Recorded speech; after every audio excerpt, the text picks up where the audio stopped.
So, Spencer, you don't see a move to the Big Ten as a significant jump in competition? Well, I mean, you're going against more competitive teams, but I think that and a deeper league to be sure. But does Oregon need that to win a national championship or get to the college football playoff? I think the answer is no. I mean, we've seen them get to the playoff in the Pac-12. We've seen them get to national championship games in the Pac-10 and in the Pac-12. And so I think the number one allure for Oregon to go to the Big Ten is to, feel like you remain relevant and avoid falling off. And I understand it from that standpoint, certainly. And I think I support that more than the other one, which is there's more money there, right? If you're able to get more money, even if it's not as much as the 14 current Big Ten institutions, it's still going to be more than what you could get in the Pac-10 or Pac-12 going forward. So I get that. I understand it, but I'm just not as huge of a fan of it from the standpoint of like, oh, Oregon needs this to, be relevant and they got to beat these teams and whatnot. It's like, well, no, Oregon in the Pac-10, even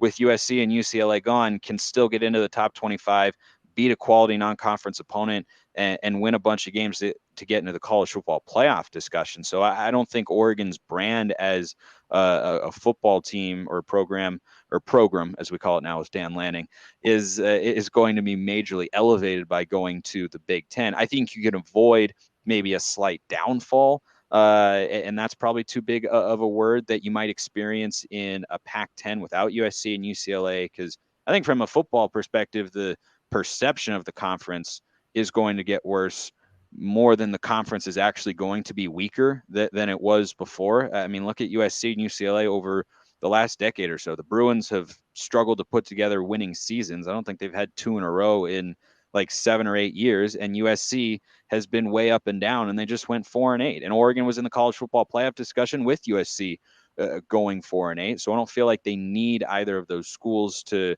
be there and be really good in order for Oregon to be competitive on the national landscape and get towards the college football playoff, which is a goal for the Oregon football program right now. But I understand why people think, oh, it's just going to be so much worse. Like, basketball is taking a much bigger hit than football is, given where these teams have been.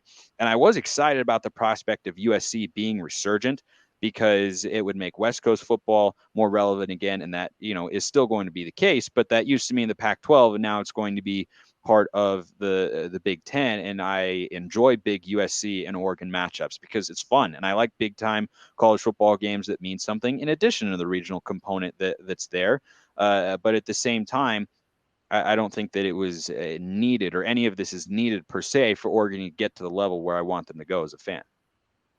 And you take a look at last year, and without Oregon's win against Ohio State, the Pac-12 is completely irrelevant the entire season in the national discussion. Oregon's win against Ohio State kept the Pac-12 in the discussion until they lost to Utah. Otherwise, they would have been off the radar.